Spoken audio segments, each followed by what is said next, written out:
What's up, movie lovers? I'm Mike, and this is Gotta Love Them Movies.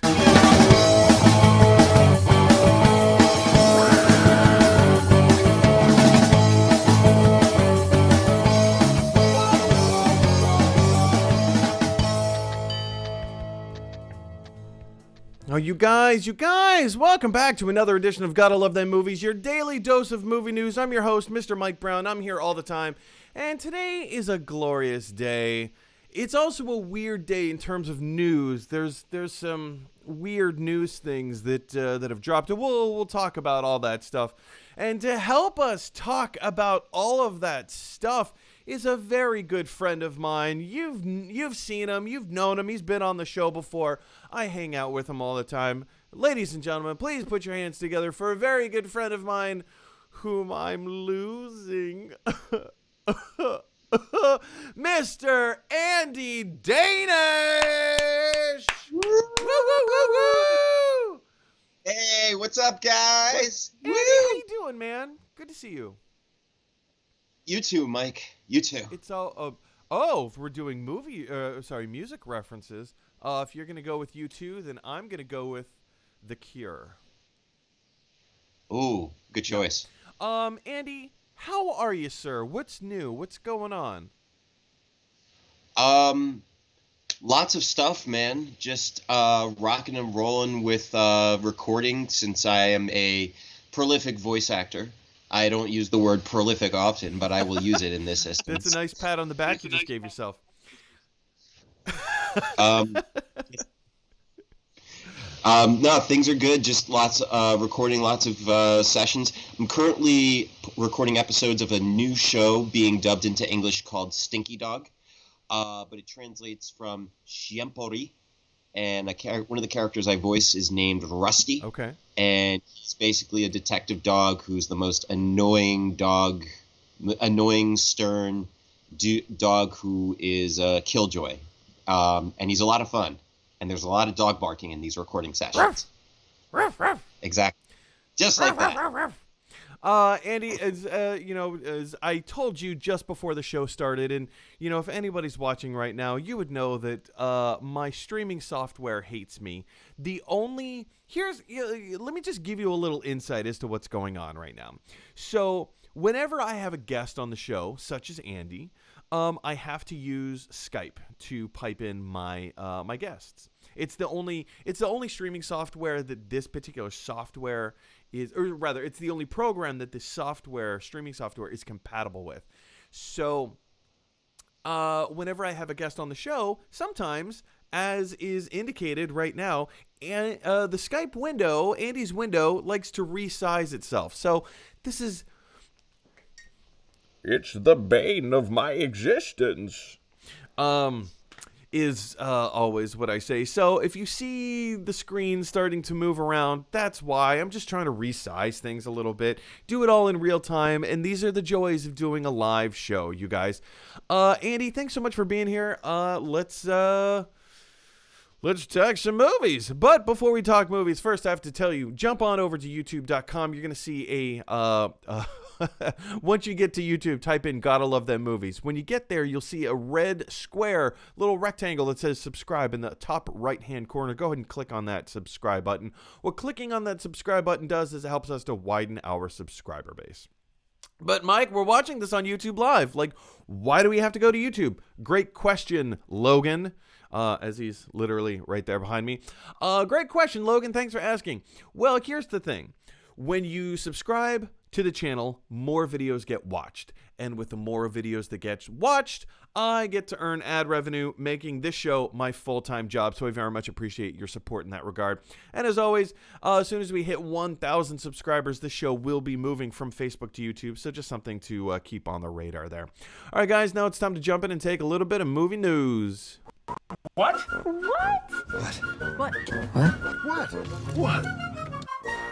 Haha, time to take some movie news, you guys. And our first bit of movie news comes to us from Deadline.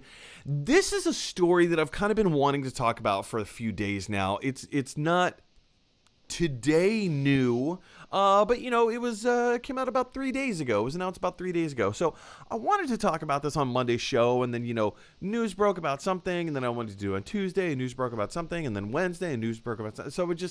So I've kind of been backlogged a little bit in terms of the Kelsey Grammer, Alec Baldwin comedy. So on ABC is a network. Kelsey Grammer and Alec Baldwin are joining forces to create a brand new kind of like buddy comedy. The whole here, let's jump into the article. The whole premise of the show is pretty simple.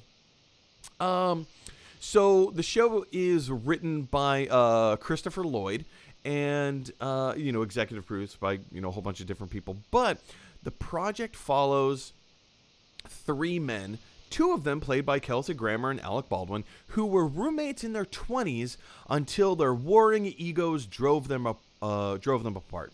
They reunite decades later for one more run at the lives they've always wanted.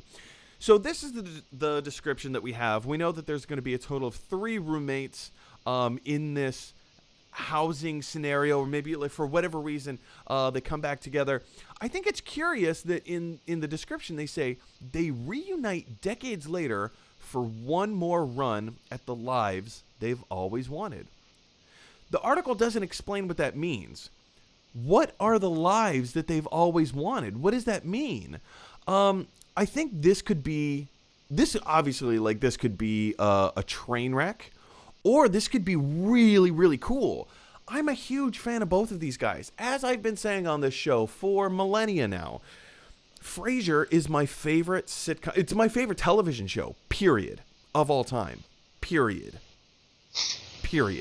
I love this show so much. Kelsey Grammer is such a charismatic actor. I haven't always loved him in other projects that he's done, but Frasier is perfect, in my opinion.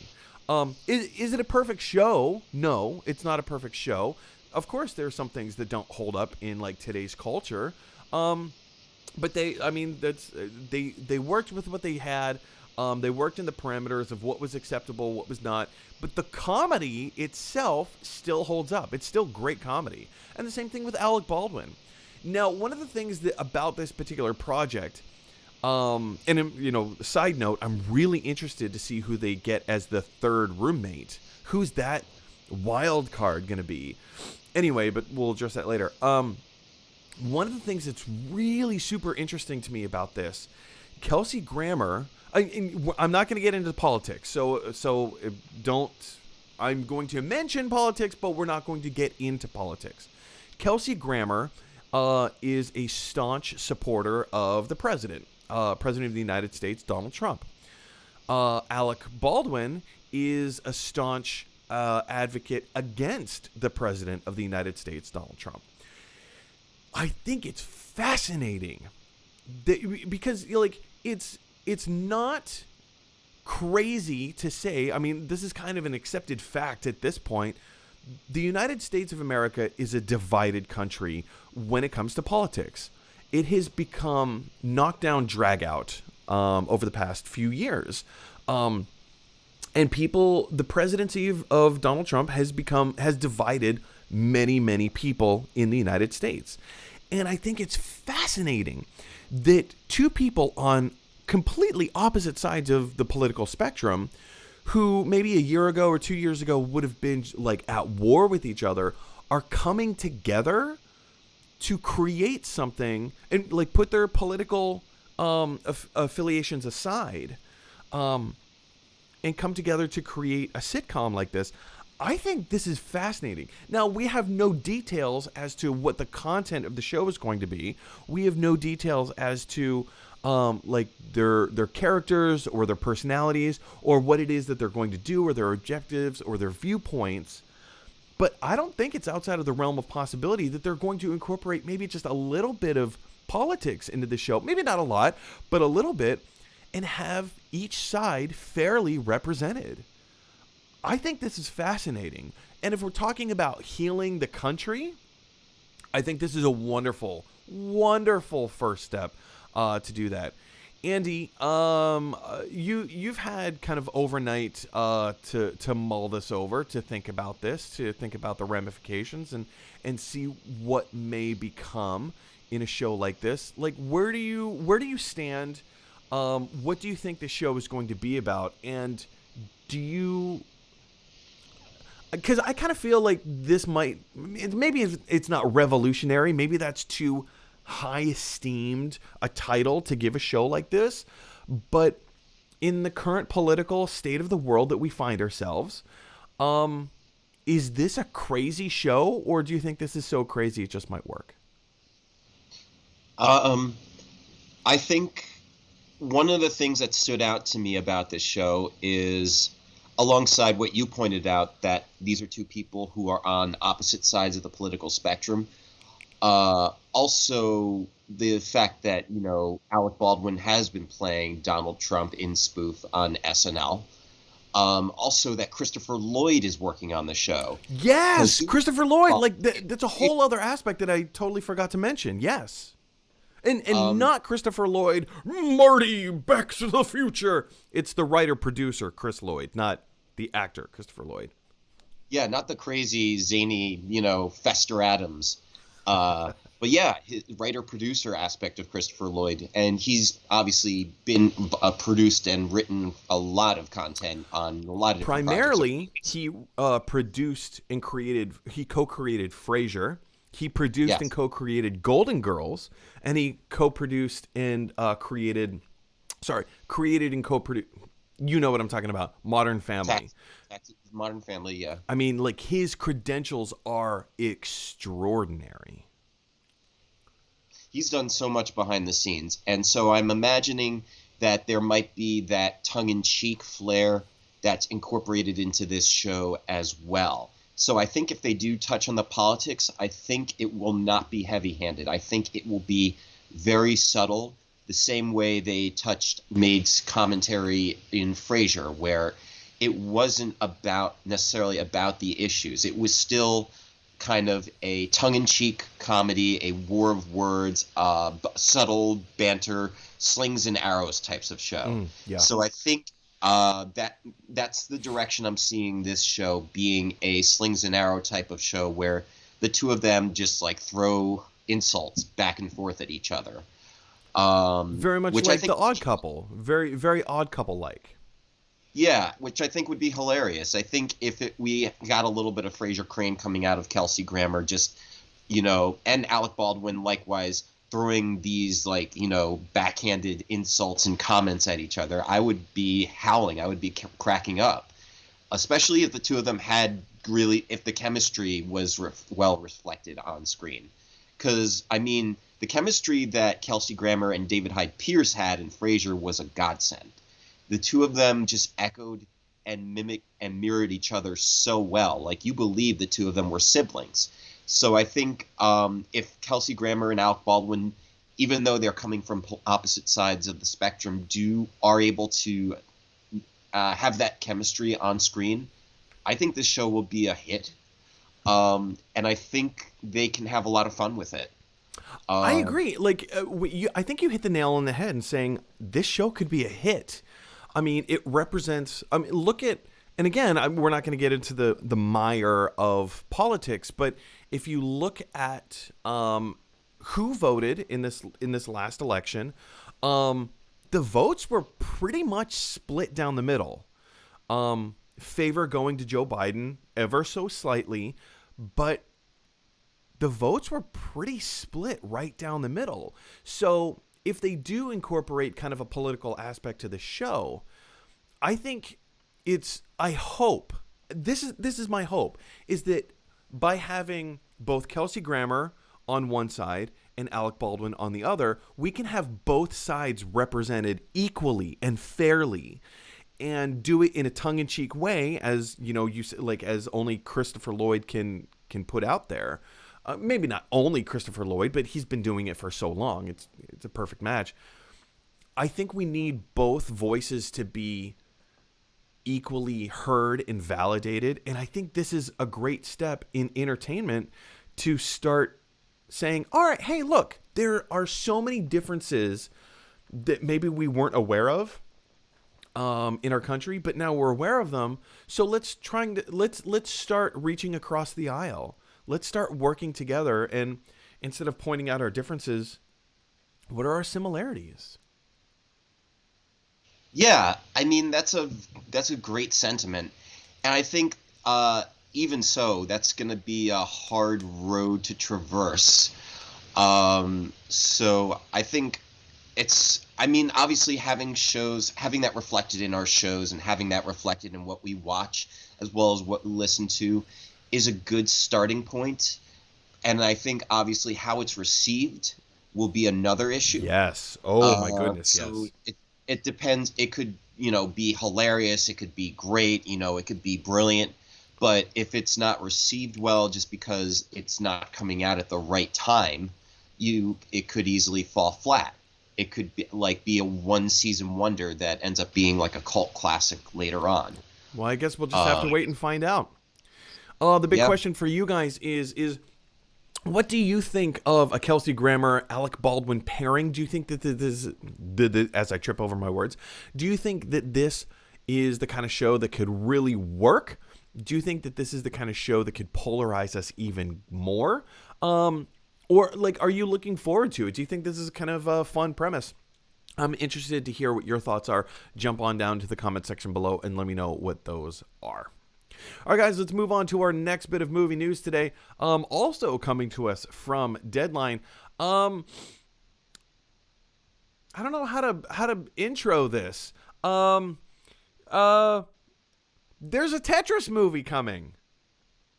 But it's not the way that you think. All right. So here's the thing with some of these articles, the way that the headlines are written. The headline reads, Apple boards Taron Egerton starring Tetris from Stan and Ollie director John S. Baird, Rocket Man producer Matthew Vaughn. You kind of understand what they're saying. The whole idea of let me break it down because this is so poorly worded because they try to pack so much information into one grabbing headline. There is a movie coming called Tetris. It stars Taron Egerton. The Apple company has decided to get on board and help finance and produce this movie. The movie is being directed by John S. Baird. He also directed the movie Stan and Ollie. It's also being produced by Matthew Vaughn, who also produced Rocket Man. Rocket Man starred Taron Egerton. There you go. It's a confusingly written headline, but essentially that's the gist of it. Let's jump into the article real quick. Let me jump down to the premise. Right in the center here. Egerton is playing Hank Rogers, a Dutch video game designer who first secured the rights to distribute Tetris on consoles, where the game Tetris found popularity. He was heavily involved in a dispute that arose over the franchise's copyright in the 1980s. And that's the basic gist of it. I think this is quite interesting. I think this is pretty fascinating. Not that I think this is there's a Tetris movie about a court case. Ooh. This has The Social Network written all over it. Do you remember when oh man, that was 2010? That was 10 years ago The Social Network came out. So when it was announced that David Fincher was going to direct The Social Network, and everybody talked about it as the Facebook movie. Oh, there's a Facebook movie. Oh, the Facebook movie. Man. Everybody poo-pooed it, and they threw it under the bus because we didn't really know what to expect from it. We're just this is a weird, strange concept. No, I'm not going to watch a Facebook movie. And then, the movie came out, it won awards, and was fantastic, right? Well, now it seems like we're getting a very similar thing, and it's not about the game Tetris. It's about the court case around this scenario, starring Taron Egerton. I think this could be really cool. Now, and I love that Matthew Vaughn is attached to this. I love that Matthew Vaughn's attached to this.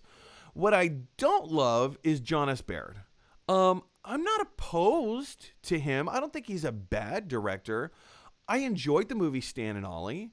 It just wasn't the most riveting. Because here's the thing: if you're gonna do a movie about a court case, it has to be riveting in some way. And I'm not saying that he can't do it. I'm not saying that he can't do it. He very well could. I mean, he's got Matthew Vaughn behind him, producing him to kind of like, this is how we're gonna do this. That's how we're gonna do that. Whatever, blah blah blah. Everybody needs a chance to do something interesting and creative. And if people aren't given those chances, they can't prove how good or creative or interesting they can be. So I'm more than cautiously optimistic because I'm on board with this idea. I'm on board with Taron Egerton, and I'm on board with Matthew Vaughn. I think John S. Baird is fine as a director. I think I would have liked to have seen someone who has more intrigue behind their directing style. Andy, you heard about this. What bells are ringing in your mind, and what do you think this movie is going to be like? I mean, I think this movie is obviously Apple trying to also put out more legit content that they can claim that they can produce the same way Netflix has had original content that they can produce, as trying to establish themselves as more of a movie studio, right. A traditional movie studio. And I also think that, this seems to be a marquee project that Apple took.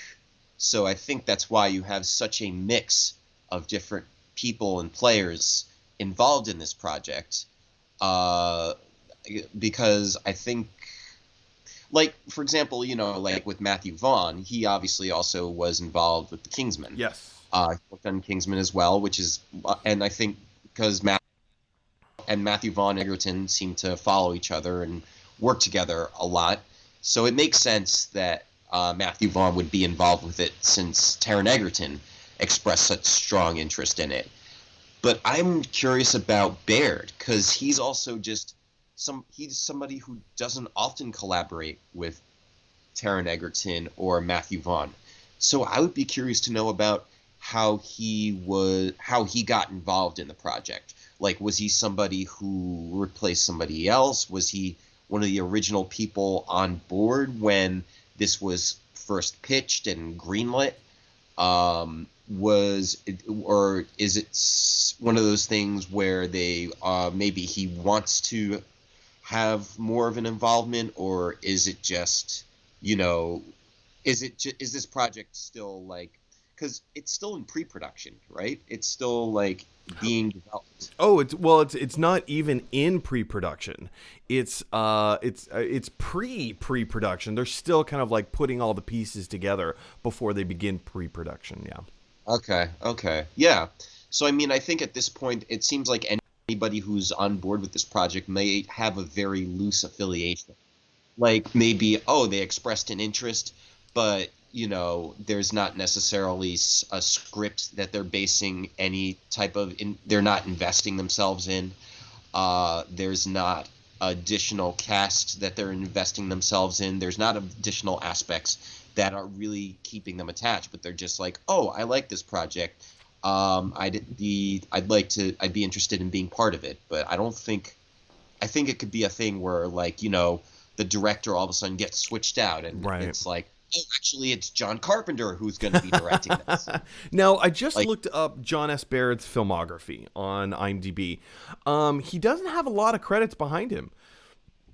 He did 2018's Stan and Ollie, which, here's the thing. I love Stan and Ollie. Well, not the movie, but like the character, Stan Laurel and Oliver Hardy. Like, I love the Laurel and Hardy shorts.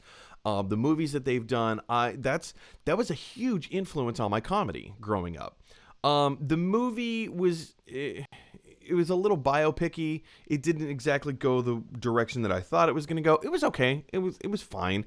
John S. Baird also directed multiple episodes of television, and when I say multiple episodes of television, I mean one episode of I'm Dying Up Here, 2 episodes of Feed the Beast, 1 episode of Vinyl, 3 episodes of Babylon, And then he did 2 films. The 2013 Filth with James McAvoy.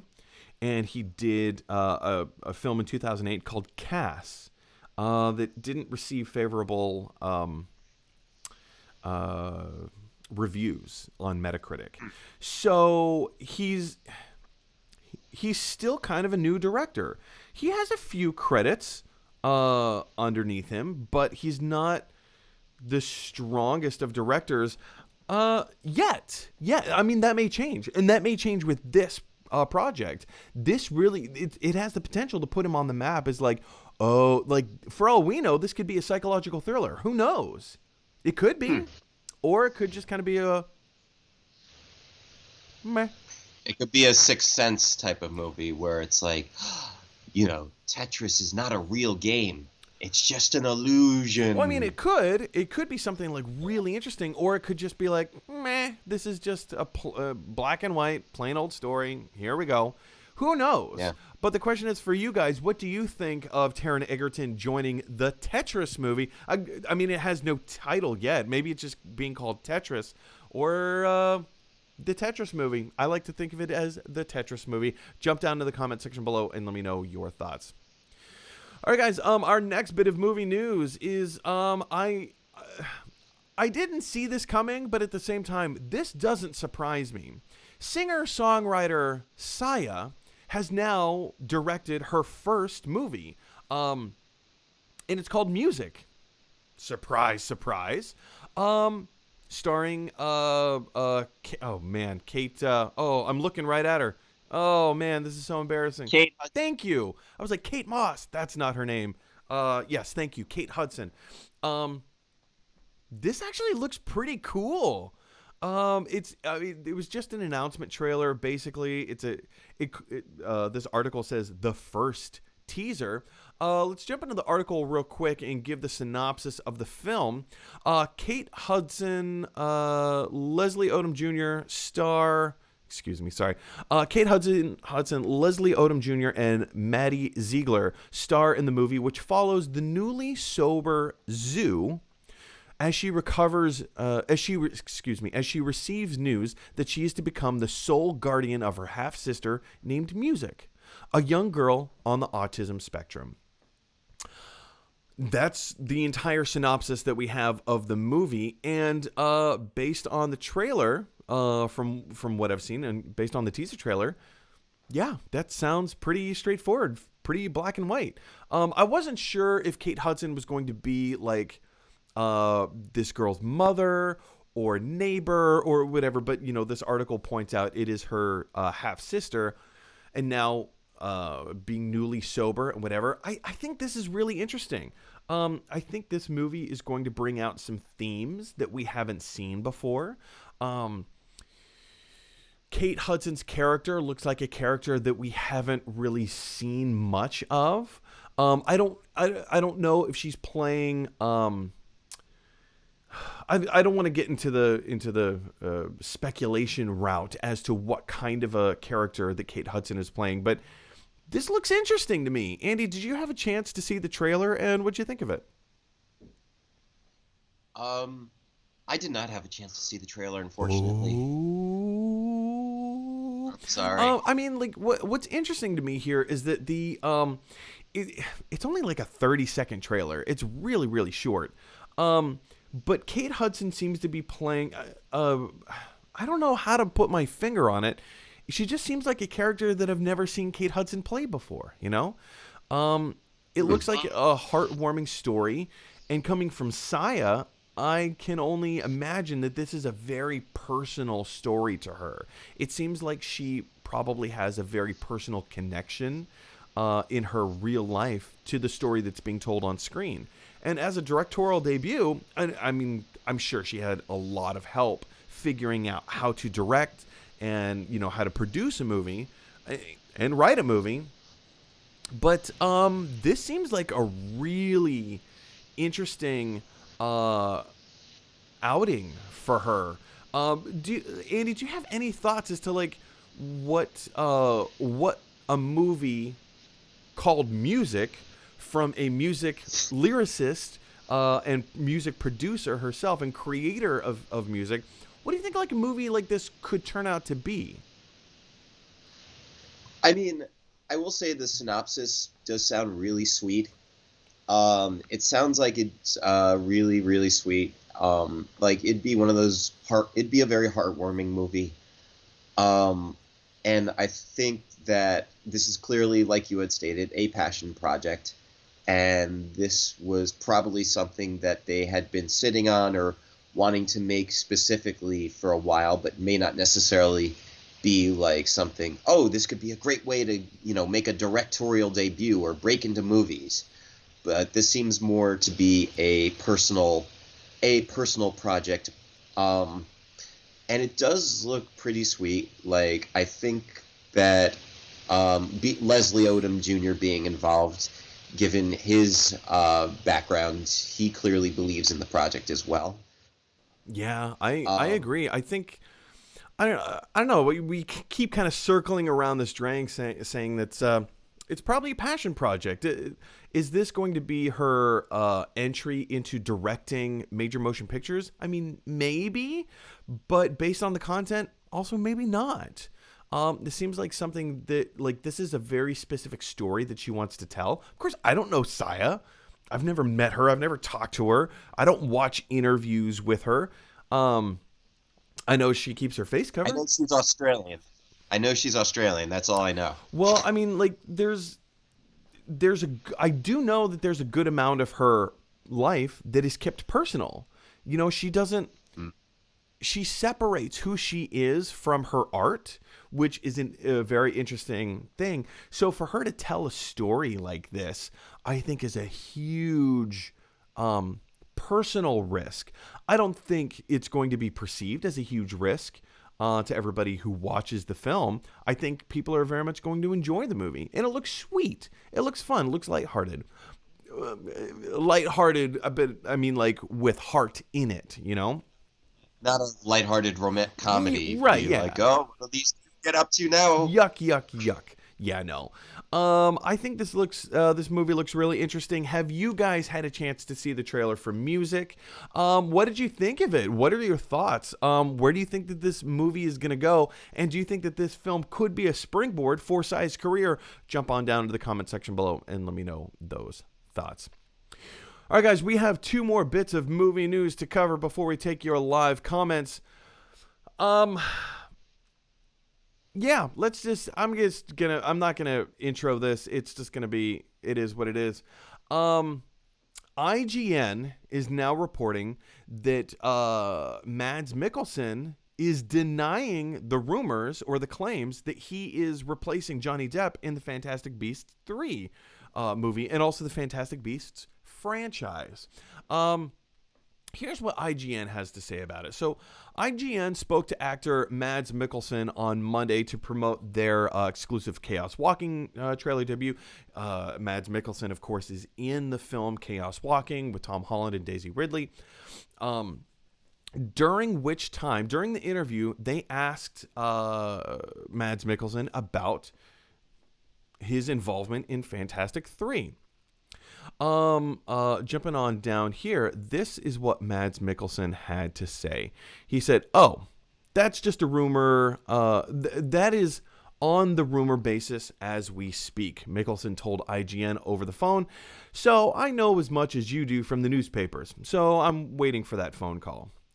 IGN goes on to say maybe Mikkelsen is simply playing coy until the deal is signed, or perhaps word of the studio's desire to cast him leaked before they were ready to make him an offer. In any event, as soon as Depp's replacement is official, we'll let you know. So that's what IGN is saying. I want to switch gears and jump over to Deadline. This is what Deadline had to say about this last week. Deadline was the first news outlet to break the story in saying that Mads Mikkelsen is in talks to replace Johnny Depp in the Fantastic Beasts franchise. Right here in the first First paragraph. So they put Mads Mikkelsen atop the list of actors, blah, blah, blah, yada, yada, yada. Sources say, here, let's jump halfway through. Sources say he is Yates's choice to play Grindelwald and is in early talks. Now, what does that mean? He's in early talks. This is something that we hear about often. Oh, so-and-so is in talks to play this. So-and-so is in talks to play that, right? Here's what early talks, or excuse me, is in talks to play this role means. An offer has been extended by the studio, and the actor has said, yes, I will play that role. That's what in talks means. They've already accepted the role. Now they just have to negotiate money. Money. It is my personal theory. That Mads Mikkelsen denying publicly, saying, oh, no, those are just rumors. I think he actually is going to play Grindelwald. He just finished doing the reshoots for Chaos Walking. So that movie's done in the can, essentially, as they say. As far as I know, he doesn't have any projects coming up immediately. Somebody can fact check me on that, but it would appear that he is kind of open to do this right now. Here's another thing. Fantastic Beasts 3 is filming right now.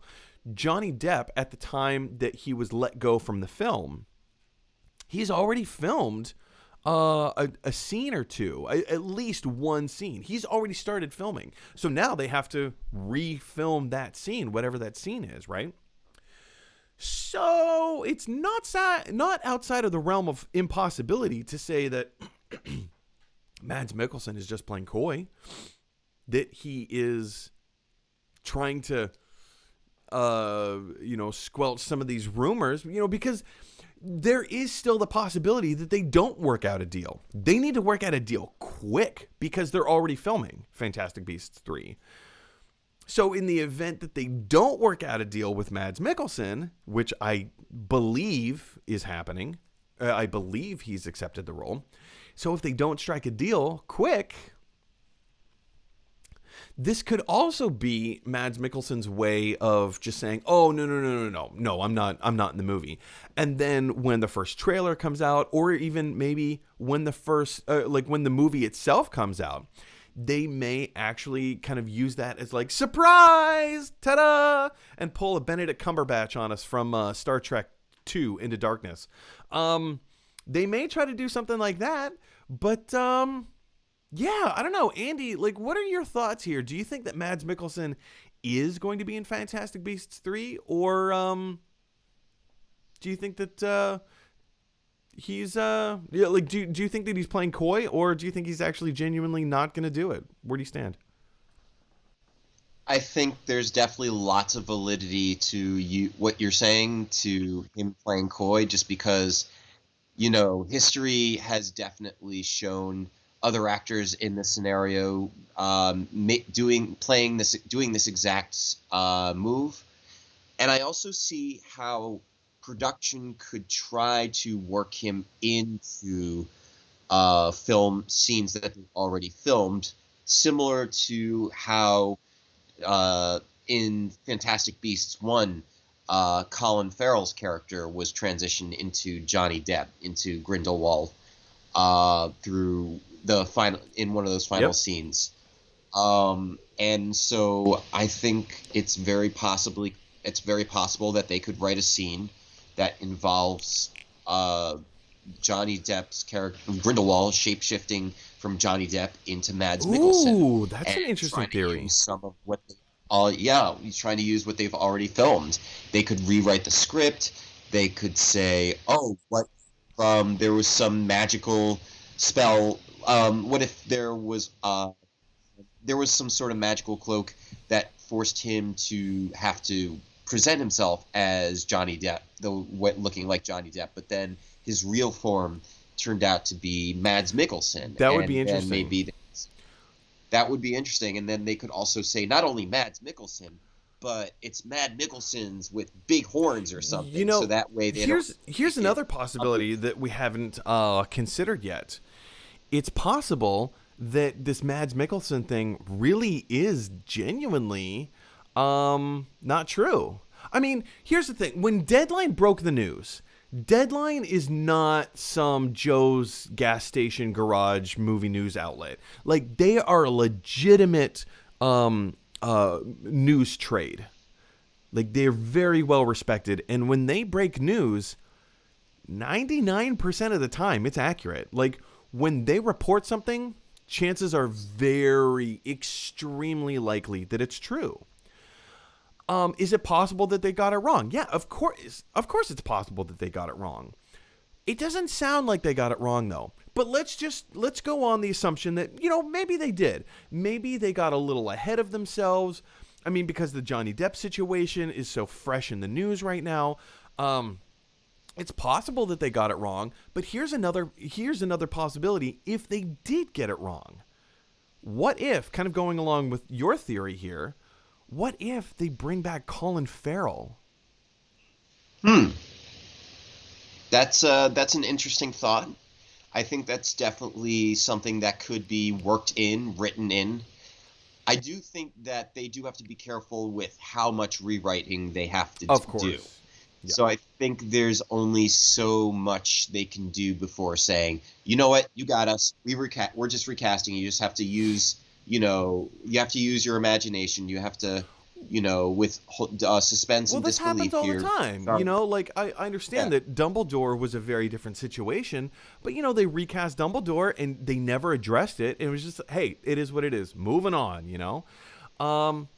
like, recasts happen in franchises. I mean, for heaven's sakes, Fantastic Beasts, the first one came out 4 years ago, I think. Yeah. And so the next one is going to be, let's just say 2021. And then we know that there's another 2. There's a total of 5 Fantastic Beasts movies. So it's really difficult when you're talking about having the longevity of a franchise. We've seen this in the MCU, people go for a certain amount of time and then you're like, you know what, I'm done. I'm not going to do this anymore. And then they recast and they carry on, I think what's interesting is, there are movies that sometimes will actually make an attempt to explain somehow some creative reason that why the actor or why their form changed. Like, there are a lot of movies that don't explain it because it's obvious. So like Harry Potter with Dumbledore, they recast him and everybody kind of knew, Richard, what's his face? I believe his last name is what's his face. Yeah, exactly. Richard what's his face. But they knew that the original actor had passed away. So they didn't bother. They didn't explain why he looked different. And with Avengers, they didn't explain why, Edward Norton all of a sudden looks like Mark Ruffalo. You don't need to. But there are movies. You don't need to. Yeah, you don't need to. There are movies that have, though. Like The Matrix, the third Matrix movie, from Matrix Reloaded to Matrix Revolutions. The woman who played the Oracle. That's right. Yeah. She had died after Reloaded, and they recast her in the third one. And not only did they recast her, they actually made an active effort to explain in the movie why she looked different. Like, they say, because they explained it because the timeline of the humanity and the timeline of the Matrix didn't go in the direction it was supposed to go because Neo didn't do what it was supposed to do. Now the Oracle looks different, and it affected everything in the Matrix. So they actually make it try to affect how things look in the universe through creative rewrites. I think one of the best examples of this was also in the Imaginarium of Dr. Parnassus. When Heath Ledger died, they were still like, he's the star of the movie. So when you have the star of your movie die halfway through filming, you either going to have to recast and refilm the entire movie from scratch, or come up with a creative solution. And what they did is they got Colin Farrell, Johnny Depp and Jude Law to play the Heath Ledger part whenever the Heath Ledger character was inside of the Imaginarium. And so he just took on a different form. So they rewrote the story ever so slightly to accommodate this crazy turn of events. So, I mean, sometimes you can get creative with it. Sometimes you have to address it, like in Imaginarium of Dr. Parnassus. Or, I mean, just not make it a non-issue, like in Harry Potter. Question is for you guys. Do you think that Mads Mikkelsen is telling the truth in saying that these are just rumors, that he's not been contacted? Or are you kind of more along our line of thinking and saying like, no, he's just playing coy for now. He's definitely going to play Grindelwald. I would love to see him play Grindelwald. I think that would be a huge draw for me. But yeah, where do you guys stand on it? Jump down to the comment section below and let me know your thoughts. All right, guys, we have one last bit of movie news to cover. And if you have heard any news today, if you have heard any news yesterday, this specifically last night, this dropped like a bombshell. Warner Brothers have been put into a very sticky situation. Part of it is their own doing, but the greater part of it is just COVID right now. We live in a COVID world. What is Warner Brothers going to do with Wonder Woman 1984? This movie was supposed to come out months ago, and they delayed it to October, and then they pushed it back again to Christmas Day. And then there was a lot of talk to say they're going to push it back to 2021, possibly June, if not next November, a year from now. Well, last night, my girlfriend Kim and I were on the couch scrolling around through our Apple TV trying to figure out what to watch. And I was going to put on an episode of Harley Quinn, the new animated Harley Quinn show, which if you have not seen the Harley Quinn animated show on HBO Max, drop what you're doing and watch that show. It's fantastic. So I was going to put on an episode of Harley Quinn, and we start scrolling, because at like the top of every streaming service, it always has like the featured things. Hey, check this out before you check out anything else. So we see up there was an advertisement for Wonder Woman, and then I saw there was a thing for the Fresh Prince reunion, and I was like, oh, Fresh Prince reunion. And Kim was like, Mike, go back a second. And I just saw, oh, it's Wonder Woman. They're advertising Wonder Woman. And then it sunk in. It hit me. What? HBO Max is now advertising, and now they've been very public in this. This news dropped last night, literally yesterday. You guys, Wonder Woman 1984 is not just being released in theaters on Christmas Day. It is also simultaneously being released on HBO Max the same day on Christmas Day. So you can have your Christmas cake and eat it too, I guess. I don't know. Follow that analogy. Good luck. But that raises a lot of questions. We've been discussing, we've been talking for a long time. What is the implication of this? If Warner Brothers, and now it's been confirmed that they are, if Warner Brothers releases Wonder Woman 1984 in theaters on Christmas Day, what is their box office going to look like? Because as Tenet has shown, box office revenue right now is not good. Especially now we're going into a second round, a second wave, a second phase of COVID tearing through the world. Europe is basically shut down again for a second time. The United States is starting to follow suit. More movie theaters are starting to close around the country. They were up to about 80% open throughout the country, and now they're starting to shut down a little bit more, right? Other businesses, restaurants, maybe not delivery service, maybe some certain delivery services, but other places are starting to shut down again. So in the second wave of COVID slapping us all in the face, ticket sales at the movie theaters are not going to be very good. Theaters know this. Warner Brothers knows this. But here's the thing. Warner Brothers also knows. I have so much to say about this, and I'm trying to organize my thoughts, right? So yesterday, there's a YouTuber that I watch almost religiously. His name is John Campea. John Campea is the guy that I pretty much have copied the format for this show. He has the same exact show that I do, right? I've just copied his format, and I'm in love with what he does, and I love his style, love his presence, whatever. So if you watch John Campea and you say, that Mike Brown show, that Gotta Love That Movie show, that's a lot like John Campea's, that's why. So John Campea yesterday did a breakdown and his explanation as to why he thinks that Black Widow, the Marvel movie Black Widow, is going to come out on Disney Plus fairly soon. And I'll do a separate video about it. Go look up his video. It just came out yesterday.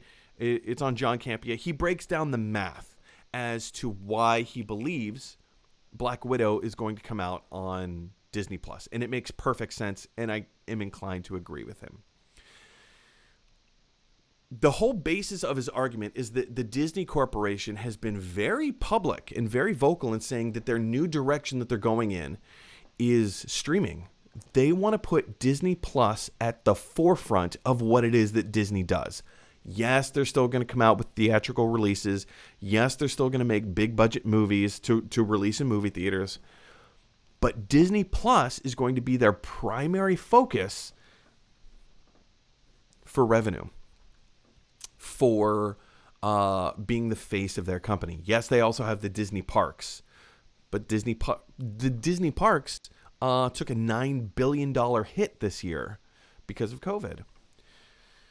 It seems streaming is the one reliable source of content.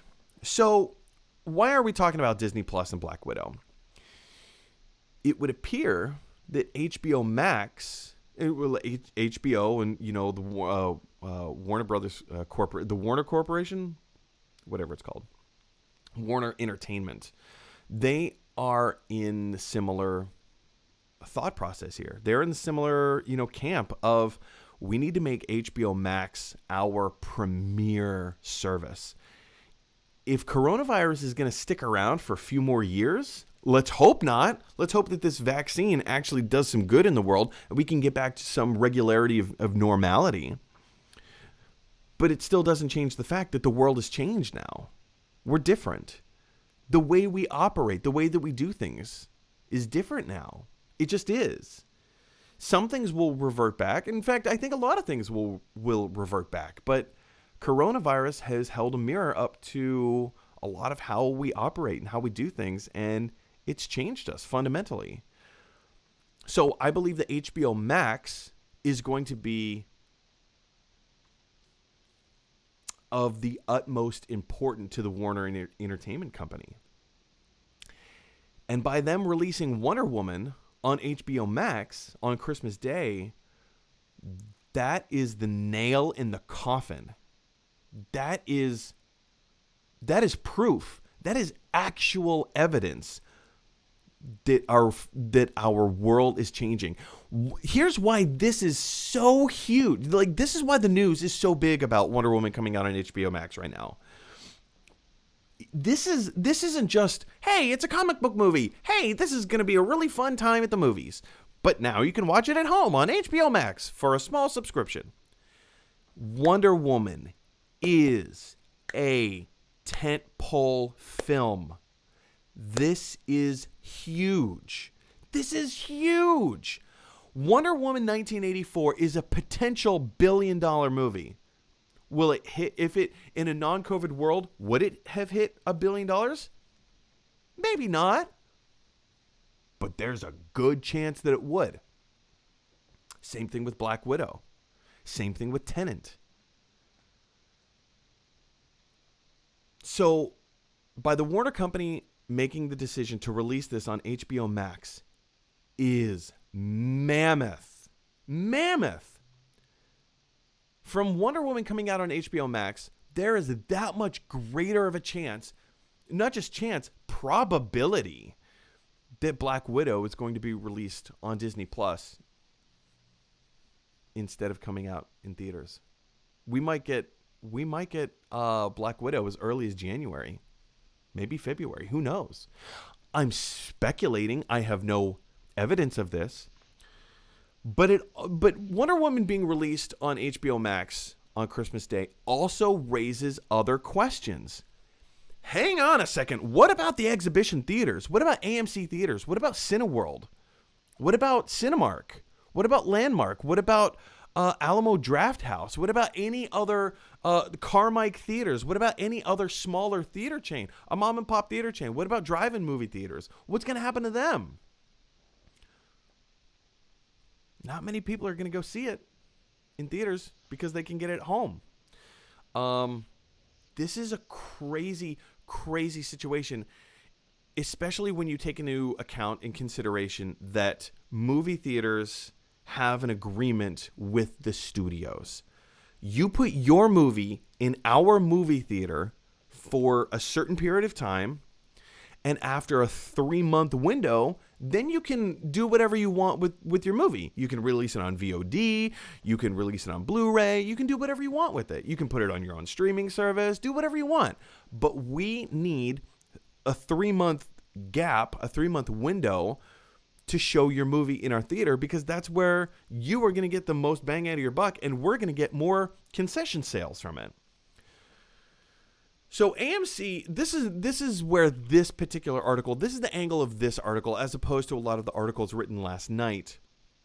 AMC Theaters CEO Adam Aron has publicly come out and said that he is, not just he, their company is fully on board with this, which is in complete contrast to what he said. Literally, this same guy said to Universal Studios earlier this year about Trolls World Tour.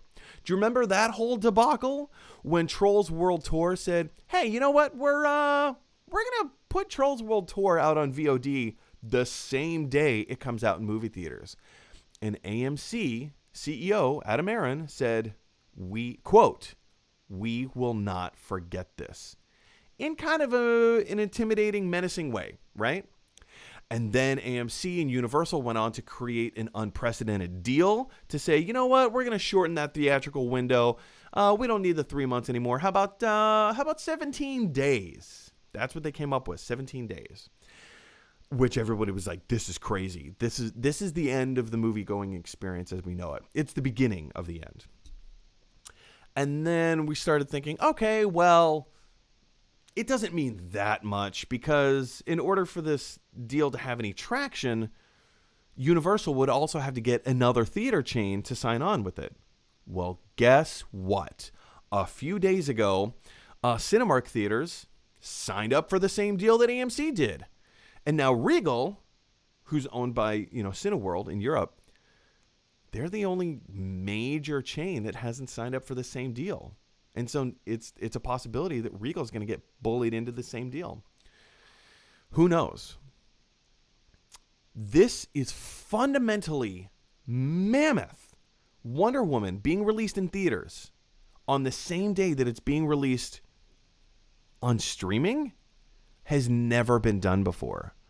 Not only has it never been done before, nobody would ever dare to do anything like this because of, the Paramount Accords saying that there needs to be that theatrical window.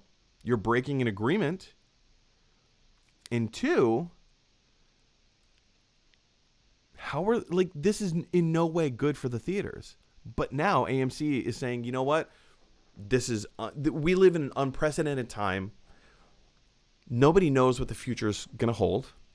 COVID has just ruined everything for everyone. So we're trying to maintain the best relationships that we know how to maintain, and at the same time, help other people do business. This is an unprecedented turn of events. Andy, I just spent the past 45 minutes talking about Wonder Woman. You've heard all my thoughts. You've heard everything that I have to say. You do some talking for a while. Where do you stand on this? How is this going to change the movie-going experience? What does this mean for Wonder Woman?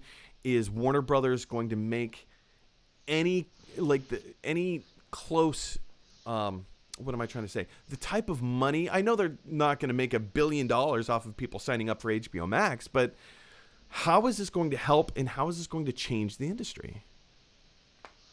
Well, gosh, Mike, you just gave me so much to chew on and think about. What are you talking about? Something that popped into my mind actually when you started talking about the movie theater going experience and what's been happening with movie chains was how it's been speculated that movie studios might possibly start buying up or owning movie theater chains.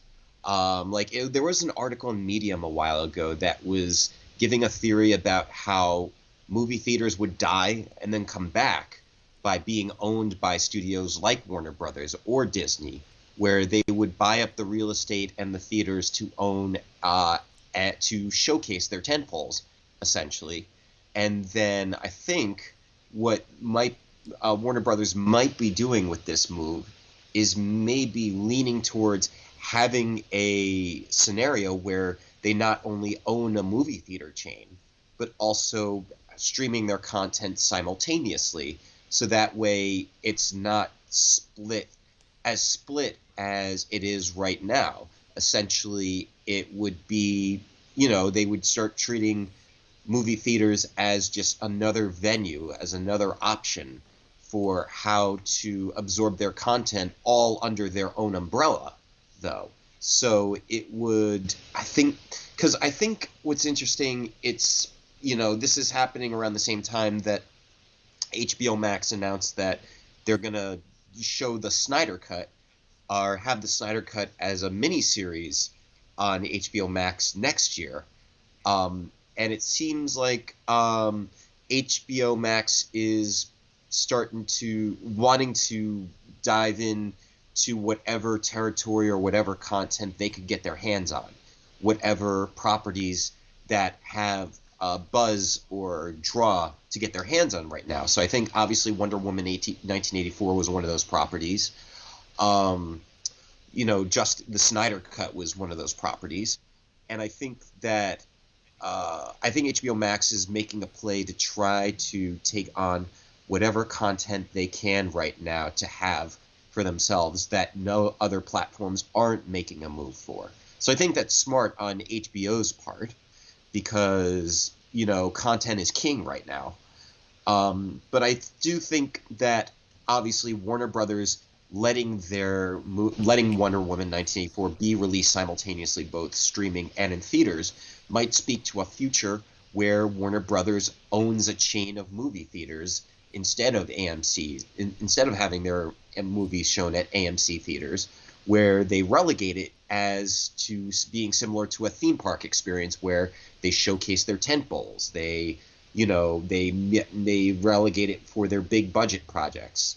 So that was one of the immediate thoughts that popped into my head when you brought up some of the points you were talking about with the implications of having Wonder Woman 1984 be streamed both simultaneously in theaters and streaming. And plus, I'm excited for the movie itself. It looks great. It leaves a lot of questions. Obviously the fact that Steve Rogers is back in the mix, I'm just sort of like, all right, there's obviously some twist, but maybe it's just an excuse to try to have Chris Pine in the movie because Chris Pine and Gal Gadot worked so well together again. So yeah, there's a lot of things. I think that there are a lot of questions it forces us to ask, is saying, what else is Warner Brothers planning to do going forward if things work out for this, work out for it being available both streaming and in theaters? What might that imply? Would that lean towards Warner Brothers being comfortable with owning movie theater chains and having content be available both simultaneously streaming and in theaters and not hurting their bottom line or not impacting their model at all? So the Paramount Accords, and I'll have to look it up, and maybe I'll do a separate video as to like what the Paramount Accords are and what's the specific structure and outline of what it is that they do. The basic idea of the Paramount Accords is that it's a set of rules and guidelines that everybody has agreed to and adhered to And I believe enforceable by law, is that movie studios cannot own exhibition theaters. The reason being is that if they do, let's say Disney, if Disney owns their own brand of theaters. So if Disney buys out AMC theaters and now AMC becomes Disney theaters, and if you go to a Disney theater doesn't have to pay anything to show their movies in a Disney theater because they own it. They get to take all of the concession sales, and AMC being the largest theater chain in the world, they now have a monopoly on the theater exhibition thing. So let's just say that you go to a small town. Let's just use my own hometown, for example. Oil City, Pennsylvania. There's only one movie theater, and it's not even in Oil City. It's in Cranberry, very close by. So let's just say you go to Cranberry. It's the only movie theater for 45 minutes? For 45 minutes. That's the only movie theater. Let's just say that it's an AMC. It's not. I think it's a Carmike. I can't remember. It doesn't matter. Let's just say it's an AMC.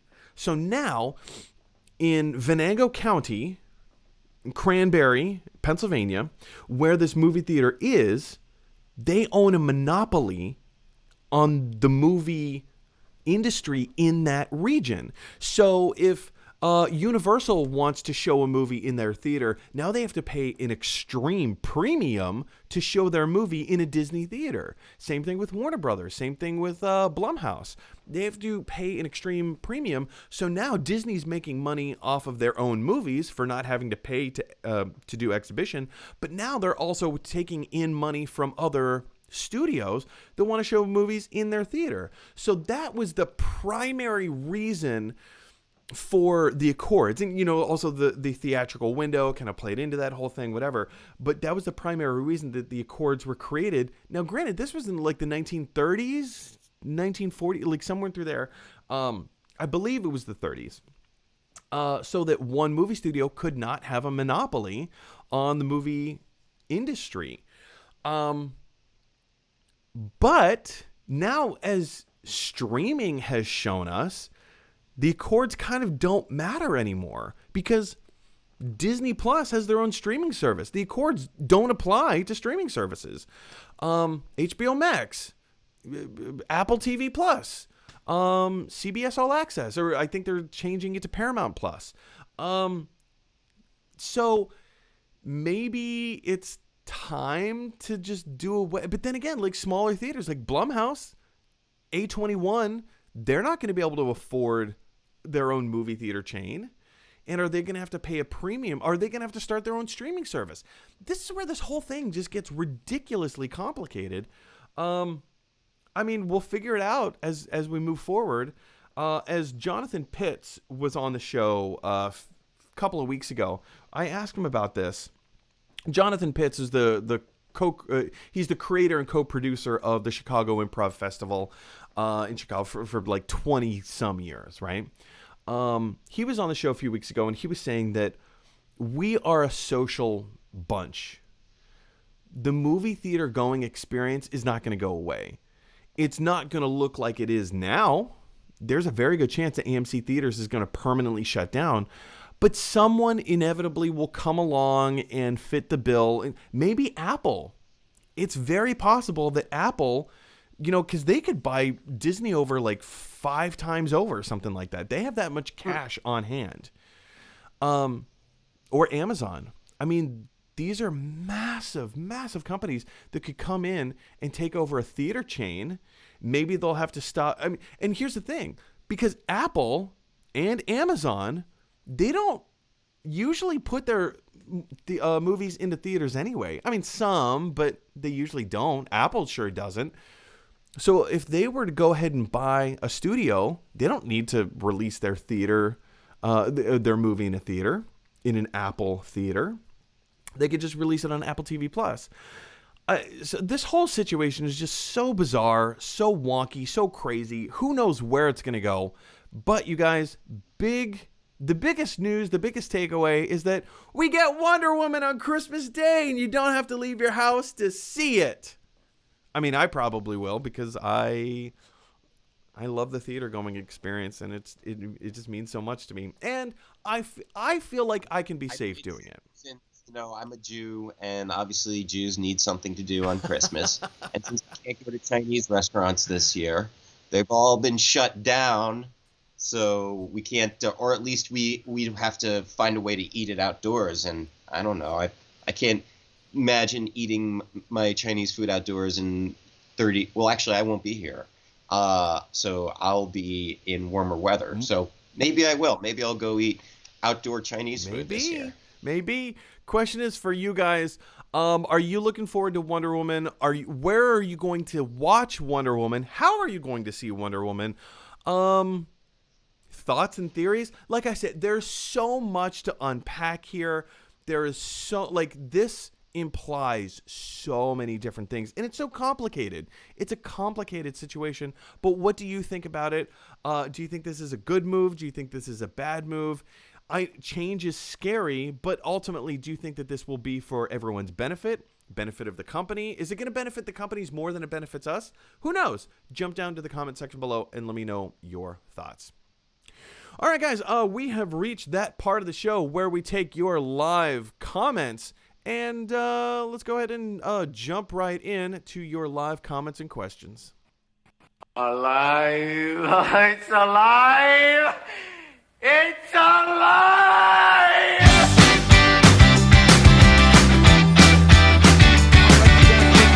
Take some of your live comments. You've been firing in some comments all show long. And our first comment comes to us from Matthew Wiles. And Matthew says, I don't think Alec Baldwin is a good actor.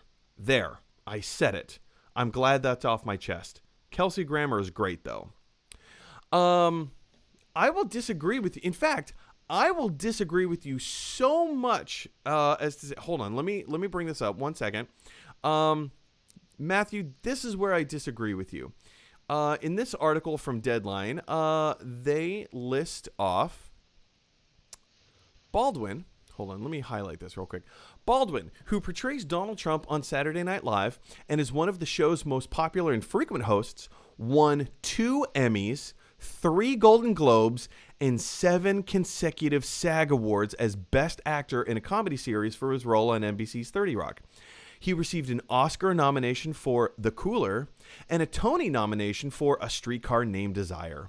He also hosts ABC's game show revival Match Game, which I was a contestant on last year, and is set to produce and star in action western feature Rust.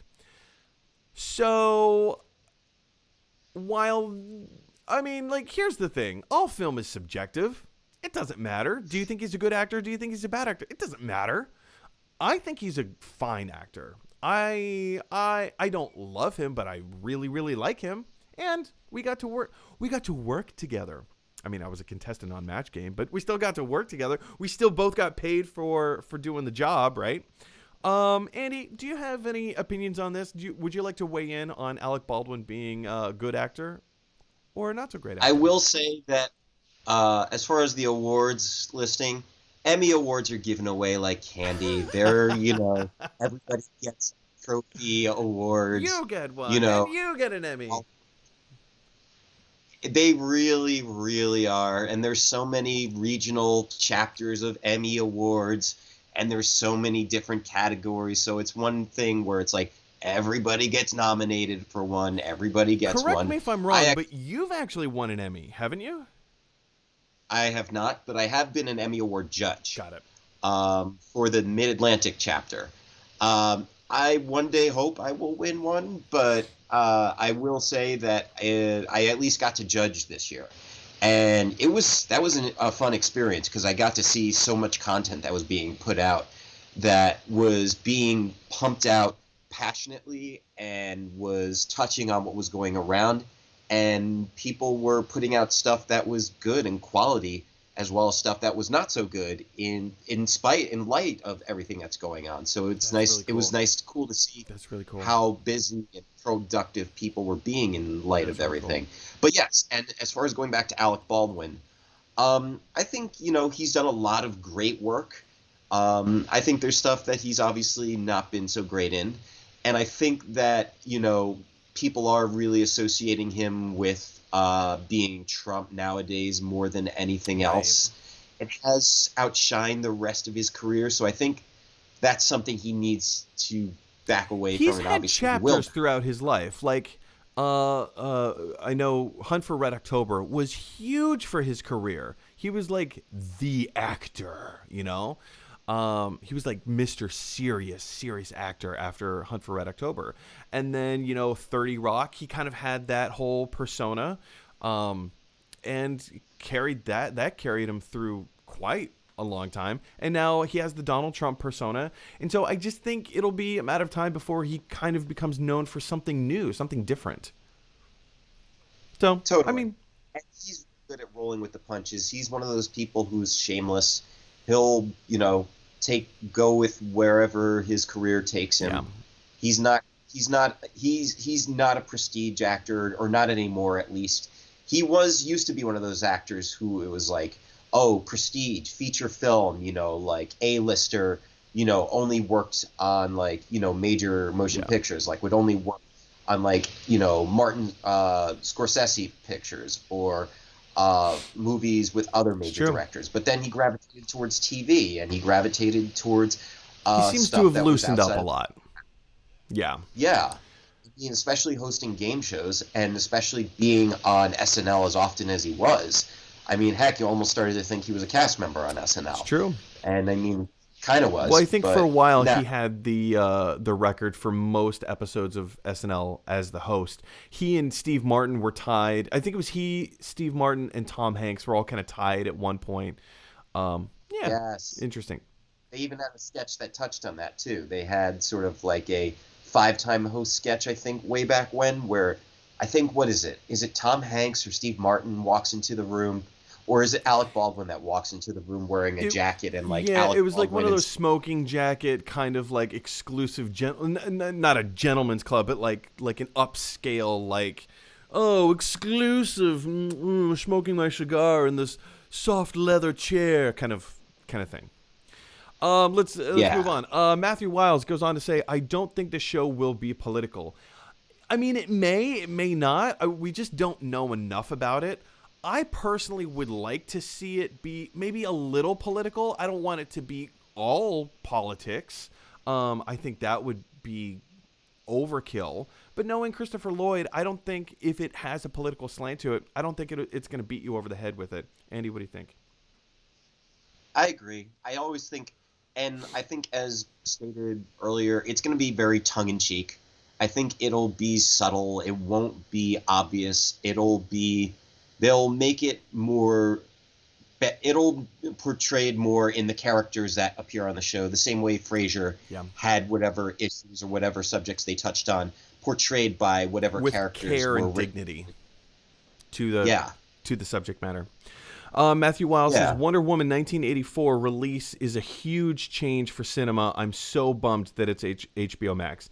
As I have a young toddler, I would prefer to watch this at home, and that's nothing to do with COVID. There are films that are cinema worthy, but not all. Yeah, I mean, this Wonder Woman 1984 is a film that is cinema worthy. And as you say, I looked this up earlier because your comment came in earlier, so I kind of looked this up. There's an article written from the Radio Times. It says, when will HBO Max launch in the UK? And this is what they have to say. As it stands, it doesn't appear HBO Max will launch in the UK in the foreseeable future. This is because Sky, in Europe, specifically the UK, it's Sky Television is kind of the equivalent of like one of our American like major networks like NBC or ABC, something like that. This is because Sky has an exclusivity deal with HBO, meaning HBO TV shows are first broadcast on Sky channels, usually on Sky Atlantic. This deal also means many HBO titles are available to watch on Now TV, the streaming service from Sky. So, it says 2019, both HBO and Sky extended their partnership for another 5 years. So, I mean, I don't see this coming out anytime soon. It's possible that there may be other outlets that will take these shows or movies to stream. I don't know, but it is Silver Lining. It is coming out in movie theaters. Is that going to be a hassle for someone like in your position, Matthew? Yes, 1,000%. I like that we're going to get the movie sooner rather than later, but is it fair for everyone around the world? No, it's not. And it sucks. It just sucks. Matthew Wiles goes on to say, I just looked up until 2002. The UK had 2 chains of cinema, Warner Brothers and Odeon. Now, most Warner Brothers cinema are at View Cinemas. I can see that happening again, or all studios having a streaming service. Yeah, okay, so Odeon Cinemas and View Cinemas are 2 of the largest. I think View is the largest theater chain in the UK. Correct me if I'm wrong. But I did not know that Warner Brothers plays the majority of their films at View Cinemas. Interesting. But yeah, I mean, like, with this whole streaming thing going on, it is a huge possibility that the Paramount Accords are just going to go away. And maybe studios may acquire theaters. Who knows? Andy, do you have any supplemental ideas or comments there?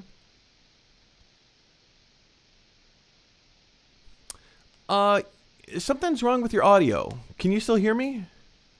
I can't hear you at all. Oh, there you are. I accidentally muted. I do think the deals are gonna be changed / go away because so many things have changed in the past year in light of everything that's happened, especially not only with studios but with agencies, with unions, with production schedules. I mean, and they had to negotiate new filming agreements and procedures with the Motion Picture Alliance and with SAG-AFTRA and with the Directors Guild in order for film and TV production to continue. There were new agreements made for packages that agents would put out for their literary and acting clients, so that way they were not absorbing these huge fees for projects that they were trying to sell and incorporate both the writers that they represented as well as the actors they represented. There were a lot of major changes that happened this past year in order to salvage the industry. Actually, there's been so many things that have happened in order to adapt to salvaging the industry. So I think this may be another thing that happens in order for movie studios and for the entertainment industry as a whole to salvage itself, because otherwise the Motion Picture Alliance might hurt. They may not have reserves. They may not have enough money or to last them. Yeah, I mean, it really, really depends on how all these other moving pieces respond to everything that's going on. So many moving pieces. Matthew Wiles says, apparently Sky... I'm hearing kind of a... Andy, do you mind turning the volume down on your computer just a little bit? I can hear myself on playback. Oh. Just a smidge. There you go. Apparently Sky has a deal with HBO, which means their films have to go onto Sky first. Sad noises. Maybe it will mean Wonder Woman will be on Sky on Christmas Day. I don't think so. I just looked up an article from Sky News that says Wonder Woman will be coming out, blah, blah, blah. It is unclear when or how the film will arrive in the UK, although the studio said it will launch the film internationally on the 16th of December. So on December 16th, it looks like it is coming out a few weeks, like a week and a half early before it comes out in the United States. And that will be a cinema release. So I don't know, maybe some kind of a deal. I mean, if the uproar is big enough, it might happen. Who knows? Carter O'Brien Ford, former guest on the show, says most people believe the Paramount Accords were mainly about monopolizing and stopping that. He's referring to studios taking over the movie industry. But the reason studios didn't fight it back in the early 30s is because they realized the locations of their theaters were losing them sales. They sold it as a monopolizing issue, which is why I don't think monopolizing streaming services will ever go to the courts. Do you? No, I don't think monopolizing streaming services will ever go to the courts because it's something completely different. And especially with net neutrality. Do you remember like in the early 2000s when net neutrality was like a big thing? And it took almost 2 decades to reach a definitive conclusion on that issue, which is the internet will stay neutral.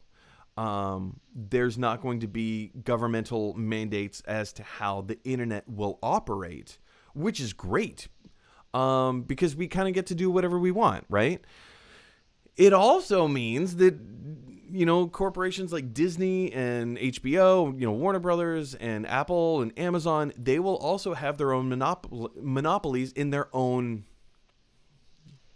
things. Maybe not a monopoly. Maybe I'm over exaggerating there. But yeah, I don't know. Andy, where do you think that? Let me read this again. But the reason the studios didn't fight it back in the 30s is because they realized the locations of their theaters were losing them sales. They sold it as a monopoly issue, which is why I don't think monopolizing streaming services will ever go to courts. Do you?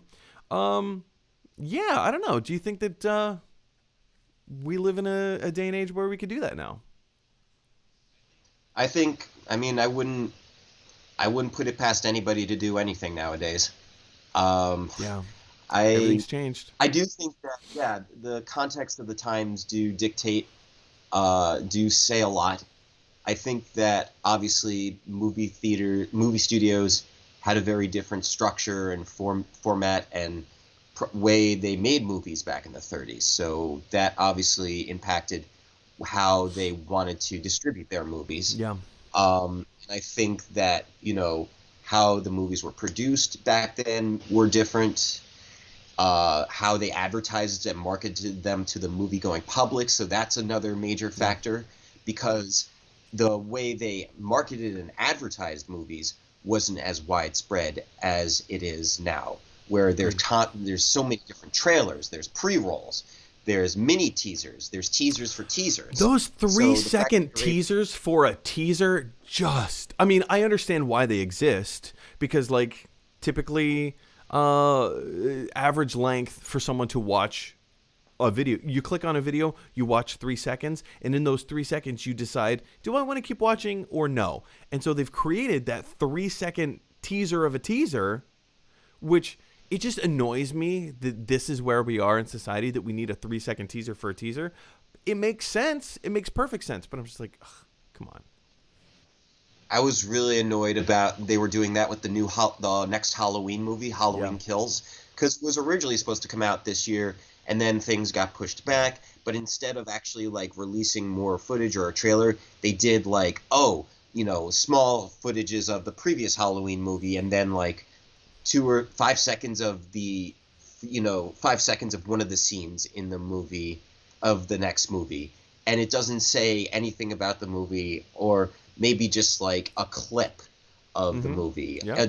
It's like they're doing such small teasers, like, to the point where I'm like, I'm not getting any new information from this. This doesn't tell me anything. I do like the new trailer for it, though. I thought the new trailer was it had a fun flair to it for Halloween Kills. Yeah, that speaks to how people are studios are advertising their movies, advertising their films. So I think the fact that they have more opportunities to advertise their movies obviously speaks to how big of a crowd or how many tickets they're going to sell.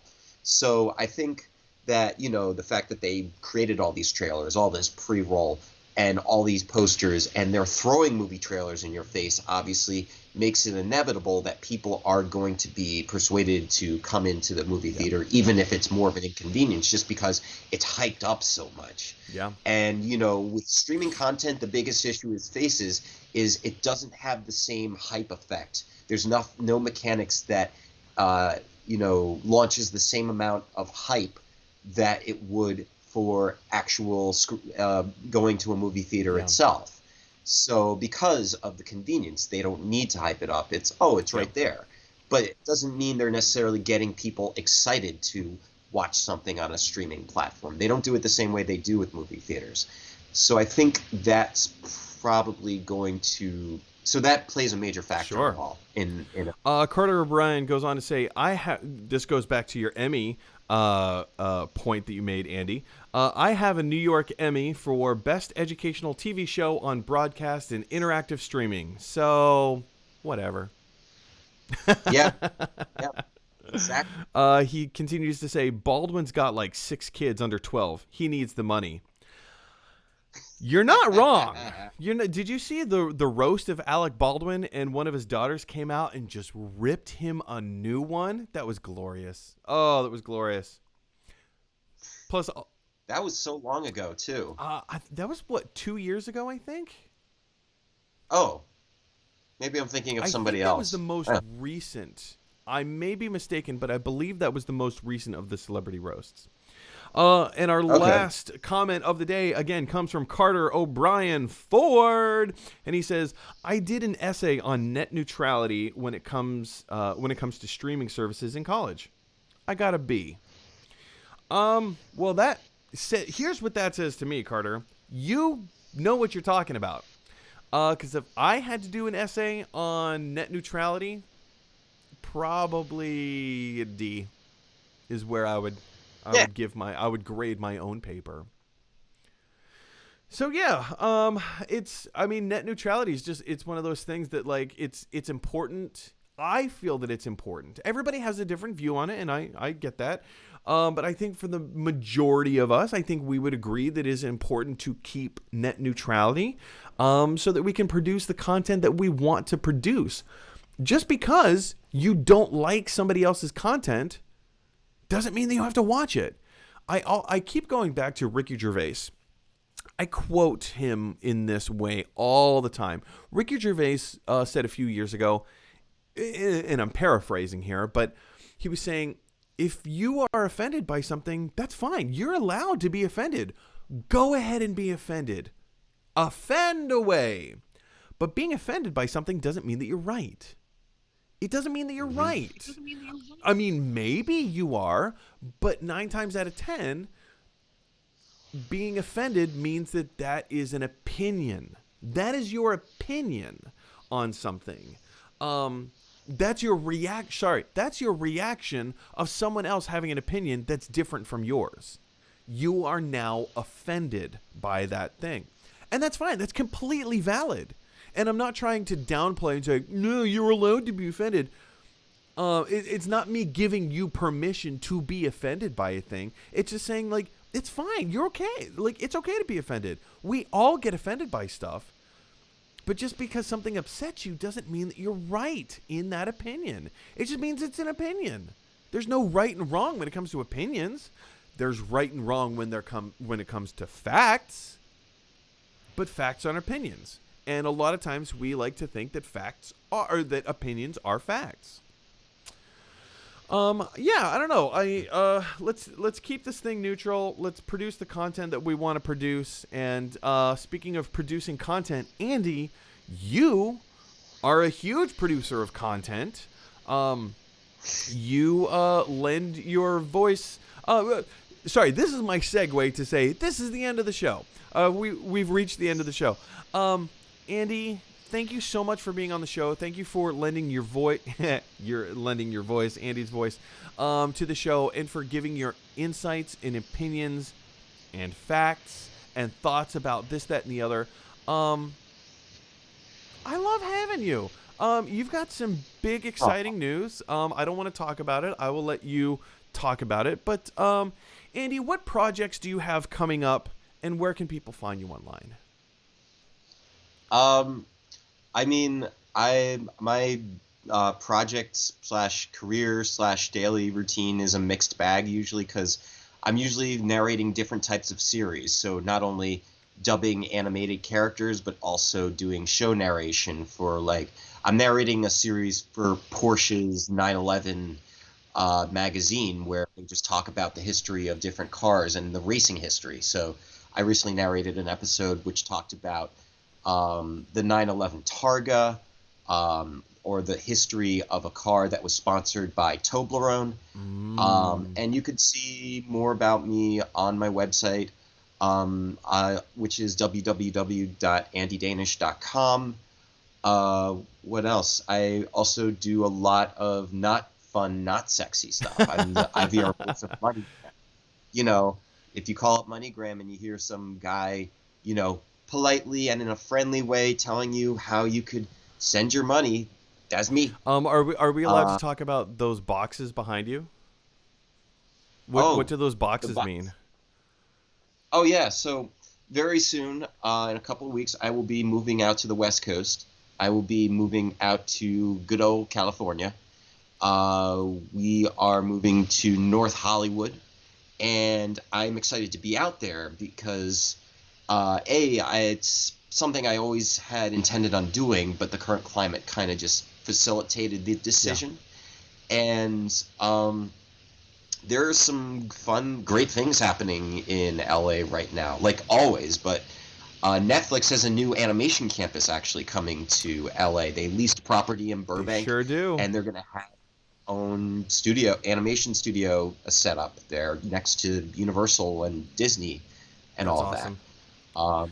Because to clue you in, Burbank is a hub for a lot of animation voiceover production. Yeah, I'm excited for you. I'm excited for your new chapter and your journeys, but man, am I sad and depressed that you're going to be leaving New York City and I'm not going to see you nowhere near as much as not that we got together all that often during quarantine, but I used to see you all the time, and now you're moving across the country. You used to be neighbors too. You used to not far from each within other. walking distance. But all the more reason to have you on the show that much more often. Andy, thank you so much for joining. Thanks so much for being a part of the show. Thanks so much for just being here and lending your thoughts and lending us your thoughts and prayers. Well, thank you for having me. It's always a pleasure. All right, ladies and gentlemen, if you like this video, click like. If you really like this video, click subscribe. And if you really, really like this video, click share. Because that is what the upcoming departed Andy Danish would want you to do. Ladies and gentlemen, thank you so much for watching. This is Gotta Love the Movies, your daily dose of movie news. I'm your host, Mr. Mike Brown. I'm here all the time. And you guys, we live in a weird, crazy world where everybody has their own thoughts and opinions, and sometimes those thoughts and opinions clash. So if you have an opportunity to infuse a little bit of kindness in the world today, if you have an opportunity to speak kind words to each other, please take that opportunity. And in the words of Bill and Ted, be excellent to each other. I'll see you guys tomorrow.